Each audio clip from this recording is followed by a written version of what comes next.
ஒரு முஸ்லிமிடம் அவர்களின் கடவுள் பெயர் என்ன என்று நாம் கேட்டால் அதற்கு அவர்கள் அல்லாஹ் என்று சந்தேகமின்றி கூறுவார்கள். உங்களால் அதை ஏற்றுக்கொள்ள முடியுமா? கிறிஸ்தவர்களும் யூதர்களும் வணங்கும் அதே கடவுளை தான் முஸ்லிம்கள் வணங்குகிறார்களா என்ற தலைப்பில் நான் முன்பு ஒரு வீடியோ வெளியிட்டேன். அந்த வீடியோவில் யூதர்கள் மற்றும் கிறிஸ்தவர்களின் கடவுள் பெயர் யெகோவா என்று குறிப்பிட்டிருந்தேன். ஆனால் அந்த யெகோவா என்று பெயருள்ள கடவுள் இஸ்லாத்திற்கு வந்தபோது அந்த கடவுளின் பெயர் அல்லாஹ் என்று மாற்றப்பட்டதுதான் இஸ்லாத்தில் உள்ள மிகப்பெரிய பிரச்சனை. ஏனெனில் இஸ்லாத்தில் கடவுளுக்கு யெகோவா என்ற பெயர் எங்குமே குறிப்பிடப்படவில்லை. அதற்கு பதிலாக அல்லாஹ் என்று குறிப்பிடப்படுகிறது. இஸ்லாத்திற்கு வந்ததும் கடவுள் உடனடியாக தனது பெயரை மாற்றினாரா என்ற கேள்வி நமக்குள்ளாக எழும்புகிறது. குர்ஆனில் இத்தகைய பிழைகளை நியாயப்படுத்த முஸ்லிம்கள் பெரும்பாலும் யூதர்களும் கிறிஸ்தவர்களும் சேர்ந்து தோராவிலும் பைபிளிலும் சொல்லப்பட்டதை மாற்றிவிட்டதாக கூறுகிறார்கள். யூதர்களும் கிறிஸ்தவர்களும் தங்களின் சொந்த கடவுளின் பெயரை ஏன் திருத்த வேண்டும் என்றும், இஸ்லாத்தில் இந்த பெரிய பிழையை பயன்படுத்தி 7ஆம் நூற்றாண்டில் அரேபியாவில் வாழ்ந்தவர்கள் உருவாக்கிய பொய்யான கதைதான் இஸ்லாம் என்பதையும் இந்த வீடியோவில் நான் நிரூபிக்கப் போகிறேன். இஸ்லாத்தின் கடவுள் முகமதுவின் கைப்பாவை ஆவார். முகமதுவிற்கு இஸ்லாத்தின் கடவுளுடைய சொந்த பெயர் என்னவென்று கூட தெரியாது. முன்பு குறிப்பிட்டபடி யூத கிறிஸ்தவ மதத்தில் கடவுளின் பெயர் யெகோவா என்று தெளிவாக கூறப்படுகிறது.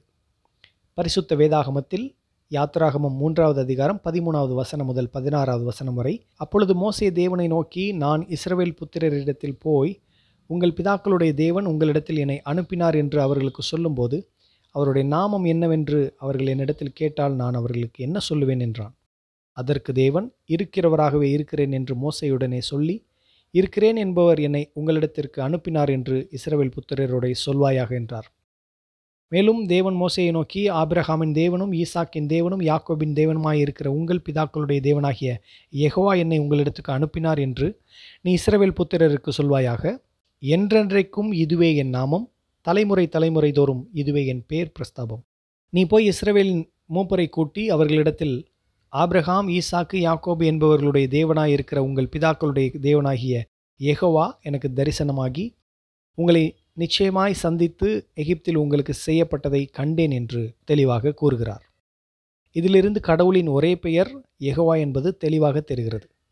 ஆகவே யெகோவா என்பது அல்லாஹ்வின் உண்மையான பெயர் என்பதை இஸ்லாம் ஏற்றுக்கொள்ள வேண்டும், அல்லது யெகோவா என்ற பெயரை முற்றிலுமாக நிராகரிக்க வேண்டியிருந்தது. அவர்கள் இரண்டாவதை எடுத்துக்கொண்டார்கள். அதுவே இஸ்லாத்தின் மிகப்பெரிய தவறு. ஒரு மதத்தை நம்பும் மக்கள் தங்கள் கடவுளின் பெயரை உள்ளடக்கிய பெயர்களை ஏற்றுக்கொள்வது பொதுவானது. இஸ்ரவேலரும் அவர்களுடைய தீர்க்கதரிசிகளும் அதை செய்தார்கள். இஸ்லாம் பைபிளில் இருந்தும் தோராவில் இருந்தும் நகலெடுக்கப்பட்ட போது அதில் உள்ள தீர்க்கதரிசிகளின் பெயர்களின் அர்த்தம் என்ன என்பதை தெரிந்து கொள்ள மறந்துவிட்டார்கள் போல. இந்த யூத தீர்க்கதரிசிகளின் பெயர்களை இன்றும் பல முஸ்லிம்கள் பயன்படுத்துகிறார்கள். உதாரணமாக ஜக்காரியா என்ற பெயர் முஸ்லிம்களால் பயன்படுத்தப்படுகிறது. சக்கரியா என்ற பைபிளில் உள்ள பெயரின் அரபு இஸ்லாமிய பதிப்பு தான் ஜக்காரியா. யஹியா என்ற பெயரும் உள்ளது. இது யோவான் என்ற விவிலிய பெயரின் இஸ்லாமிய பதிப்பாகும். ஆனால் முஸ்லிம்களுக்கு தெரியாதது என்னவென்றால், யெகோவா என்ற பெயர் இரண்டையும் குறிக்கிறது. முகமது இந்த பெயர்கள் அனைத்தையும் நகலெடுத்த போது இந்த பெயர்கள் அனைத்தும் எதை குறிக்கின்றன என்பதை அவர் பார்க்க மறந்துவிட்டார் போல. சகரியா என்ற சொல்லுக்கு யெகோவா நினைவு கூறும் என்று பொருள். அதேபோல் யஹியா என்ற பெயருக்கு யெகோவா கிருபையுள்ளவர் என்று பொருள். எபிரேய மொழியில் யஹியாவை யோவான் என்று அழைக்கிறார்கள். யோவான் என்ற வார்த்தையின் அர்த்தம் யெகோவா ஜீவிக்கிறார் என்று அர்த்தமாகும். இதற்கு எந்த முஸ்லிமுக்கும் பதில் இல்லை. இஸ்லாத்தில் கடவுளின் பெயர் அல்லாஹ் என்று குர்ஆன் தெளிவாக கூறுகிறது. மோசேயின் கதை குர்ஆனில் கூறப்படும் போது அது யெகோவாவுக்கு பதிலாக அல்லாஹ் என்றும் குர்ஆனில் குறிப்பிடப்பட்டுள்ளது. குர்ஆனின் கடவுள் பெயர் அல்லாஹ் என்று குர்ஆன் சொல்லுகிறது. முகமதுவும் அல்லாஹ் என்று சொல்லுகிறார். அல்லாஹுவே தனது பெயர் அல்லாஹ் என்று கூறுகிறார். ஒவ்வொரு நாளும் முஸ்லிம்கள் அல்லாஹுவை தவிர வேறு யாரும் கடவுள் இல்லை என்று கூறுகிறார்கள். இது பைபிள் கற்பிக்கும் விஷயத்திற்கு நேர் எதிரானது. முஸ்லிம்கள் தங்கள் கடவுளின் பெயர்களை கொண்ட பெயர்களை பயன்படுத்துகிறார்கள். மிகவும் பொதுவாக பயன்படுத்தப்படும் பெயர் அப்துல்லா. இதற்கு அல்லாஹுவின் வேலைக்காரன் அல்லது அல்லாஹுவின் அடிமை என்று அர்த்தம்.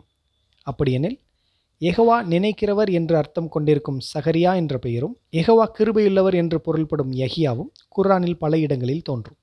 ஆனால் குர்ஆனின் கடவுள் யெகோவா அல்ல, அது அல்லாஹ் தான். குர்ஆனை எழுதியவர் அதன் அர்த்தத்தை புரிந்து கொள்ளாமல் இதையெல்லாம் எழுதினார் என்பது மிக தெளிவாக தெரிகிறது. மற்றொரு நகைச்சுவை என்னவென்றால், யோவான் யஹியா என்ற பெயர் அல்லாஹ்வால் நேரடியாக வழங்கப்பட்டது என்று குர்ஆன் கூறுகிறது. இப்படி மற்றொரு பெயர்தான் இயேசு. இஸ்லாத்தில் இயேசுவின் பெயர் ஈஷா என்று சொல்லப்படுகிறது. இயேசு என்ற வார்த்தையின் அர்த்தம் மீட்பர் என்பதாகும். இயேசு என்ற சொல் யெஷுவா என்ற வார்த்தையிலிருந்து வந்தது. அதற்கு யெகோவா ரட்சிக்கிறார் என்று பொருள். யெகோவா என்ற பெயர் குர்ஆனில் கவனிக்கப்படாமல் போனது ஏன் என்பது கேள்விக்குறியான ஒன்று. பைபிளில் புதிய ஏற்பாட்டின்படி யெகோவா இயேசுவுக்கு அந்த பெயரை கொடுத்தார். யெகோவா கடவுளின் பெயர் அல்ல, ஆனால் கடவுள் என்ற வார்த்தைக்கு பதிலாக பயன்படுத்தப்பட்ட ஒன்று என்று சொல்வதை நியாயப்படுத்தும் முஸ்லிம்கள் கூட உள்ளனர்.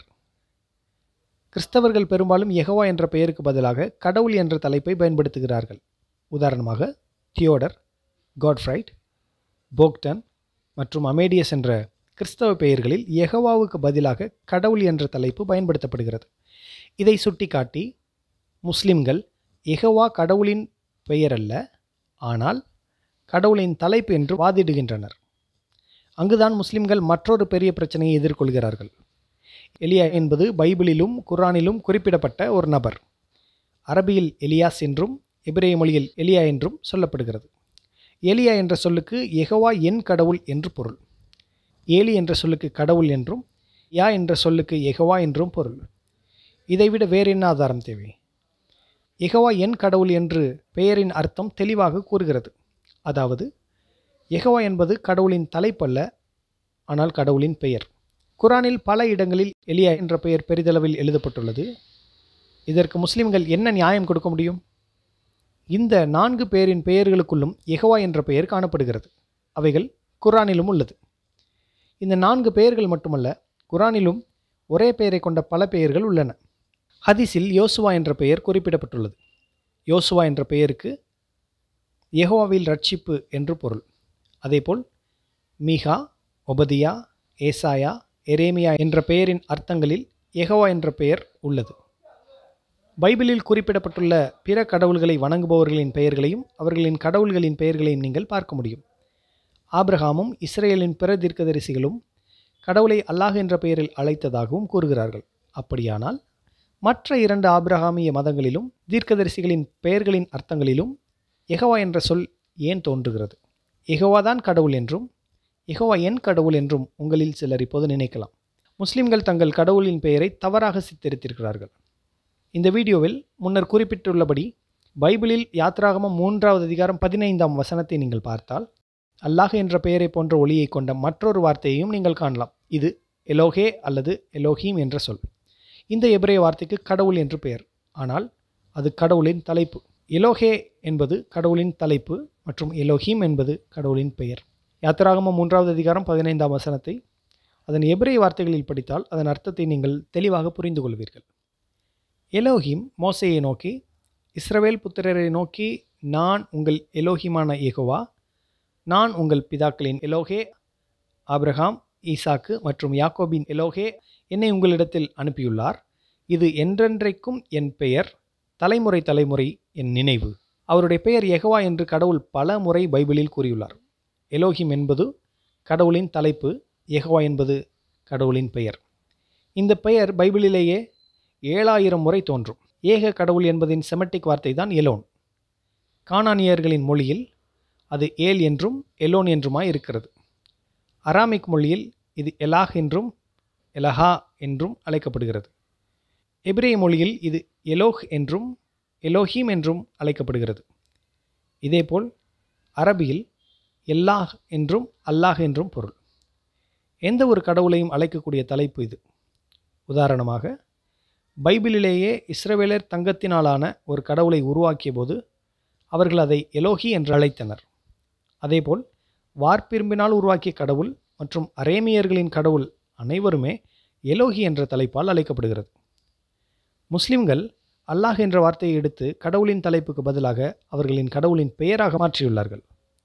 முகமதுவும் அவரை பின்பற்றினவர்களும் அரேபியாவில் உள்ள கிறிஸ்தவர்களும் யூதர்களும் தங்கள் கடவுளை ஏல் மற்றும் எலா என்று அழைத்ததை கேட்டு அது அரபியர்களின் சந்திர கடவுளான அல்லாஹ் என்று தவறாக புரிந்து கொண்டனர். யூதர்கள் கடவுளை பயபக்தியால் கடவுளின் பெயரை குறிப்பிடவில்லை. அத்தகைய வழக்கம் அவர்களிடையே இருந்தது. அதனால்தான் அவர்கள் யெகோவா என்ற பெயருக்கு பதிலாக அடோனா என்றும் கர்த்தர் என்றும் கடவுள் என்றும் அழைத்தார்கள். எனவே புதிய ஏற்பாட்டில் யெகோவா என்ற கடவுளின் நாமத்தை பயன்படுத்துவதற்கு பதிலாக கடவுள் என்றும் பிதா என்றும் பயன்படுத்தியிருக்கிறார்கள். முகமது மிகவும் புத்திசாலி என்று காட்டிக்கொள்ள நினைத்தபோது இந்த தவறுகள் நிகழ்ந்துள்ளது. முகமதுவின் தவறான புரிந்து கொள்ளுதலினால் முஸ்லிம்கள் தங்கள் கடவுளின் பெயரை அல்லாஹ் என்று தவறாக புரிந்து கொள்ளுகிறார்கள். ஏனெனில் அவர்களின் கடவுள் 7ஆம் நூற்றாண்டில் பாலைவனத்தில் வாழ்ந்த ஒரு அரபியின் கற்பனையான கதாபாத்திரம் மட்டுமே. கிறிஸ்தவர்களும் யூதர்களும் தங்கள் கடவுளை ஏலாஹ் என்று அழைப்பதை கேட்ட முகமது அது கடவுளின் பெயர் என்று தவறாக புரிந்து கொண்டார். அன்புள்ள முஸ்லிம் சகோதரர்களே, நீங்கள் ஏமாற்றப்பட்டிருக்கிறீர்கள். இது எழுந்திருக்க வேண்டிய நேரம். இஸ்லாத்தின் இறையியலும் தத்துவமும் மிகவும் பலவீனமாக இருக்கிறது. கிறிஸ்தவர்கள் மற்றும் யூதர்களின் கடவுள் உங்கள் கடவுள்தான் என்று நீங்கள் நம்பினால், உங்கள் சொந்த கடவுளின் பெயரை கூட அறியாமல் நீங்கள் இவ்வளவு காலம் வாழ்ந்திருக்கிறீர்கள் என்பது உங்களுக்கு தெரியும். 7ஆம் நூற்றாண்டில் வாழ்ந்த ஒரு சுய பிரகடன தீர்க்கதரிசியாலான கதையை இவ்வளவு காலமாக நீங்கள் நம்பியிருக்கிறீர்கள்.